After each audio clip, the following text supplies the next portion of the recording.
भारत का construction sector दुनिया में सबसे तेजी से बढ़ रहा एक क्षेत्र है। एक बहुत बड़ी जनसंख्या और निरंतर बढ़ता शहरीकरण आवासीय प्रणाली और रोजगार दोनों पर जोर डालता है, जिसके परिणाम स्वरूप रोजगार के कई नियमित और अनियमित आयाम उत्पन्न होते हैं। आर्थिक प्रगति का लक्ष्य कई किस्म के लोगों की सेवाओं पर निर्भर रहता है। कॉन्ट्रैक्टिंग का काम ऐसी ही एक सेवा है जिनके योगदान से अर्थव्यवस्था का विस्तार होता है। सुनील कुमार शिक्षा से इंजीनियर हैं। बिहार के मध्यम वर्गीय परिवार में पले बड़े सुनील सिर पर छत होने की अहमियत बचपन से ही समझते थे। अभिभावकों की मनोकामना का समाधान इन्हें एक मित्र की सलाह पर कॉन्ट्रैक्टिंग उद्योग में नजर आया। फिर क्या था, आज करीबन एक दशक से कॉन्ट्रैक्टिंग से जुड़कर सुनील ने कई लोगों को उनका घर बनाने में मदद की। अगर आपको मजबूत मकान बनाना है तो उसके लिए सबसे पहले आपको स्ट्रक्चर पर ध्यान देना होगा।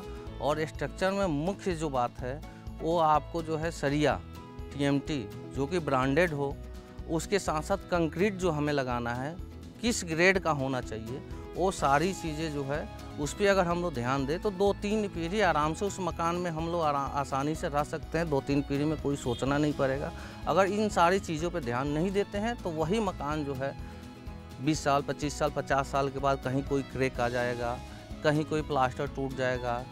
कभी ऐसा होता है कि प्लिंथ अगर मजबूत नहीं है तो एक तरफ से मकान झुक जाता है। तो उसमें कॉस्टिंग बहुत ज़्यादा नहीं बढ़ना है। कंक्रीट का ग्रेड जो प्रॉपर कंक्रीट का ग्रेड जो हो, जो कि आपका कंसल्टेंट है स्ट्रक्चर इंजीनियर जो आपको बता रहा है, उस हिसाब से आप उसको जो फाउंडेशन लीजिए, प्लिंथ बीम लीजिए या फिर स्ट्रक्चर का कोई भी काम करिए, तो उसके अकॉर्डिंग जो आप करेंगे तो आपका 2-3 पीढ़ी मकान अगर बनेगा तो 2-3 पीढ़ी तक जाने में कोई दिक्कत नहीं है।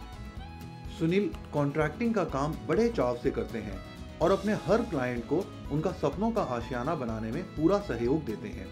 हर बारीकी पर ध्यान देते हैं और ये तय करते हैं कि उनका घर भूकंप निरोधक घर बन सके। सबसे पहले मैं अपने काम के बारे में बताना चाहता हूँ, कुछ दिखाना भी चाहूँगा आप लोगों को।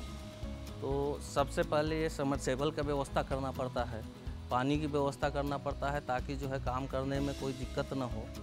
इसके बाद हम लोग यहाँ पानी की बिजली की व्यवस्था करने के बाद जो है इस गड्ढे की प्लिंथ के फाउंडेशन तक जाने के लिए हम लोगों को जो है इसका खुदाई कराना पड़ता है।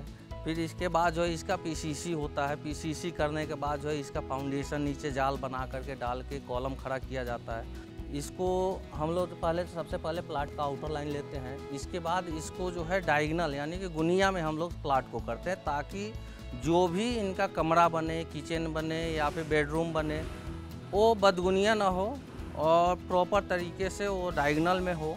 हम लोगों का प्रयास रहता है कि जिसका भी मकान बनाए, क्लाइंट का मकान बनाए तो जल्दी से जल्दी बना करके और अच्छा क्वालिटी उसमें दे पाए।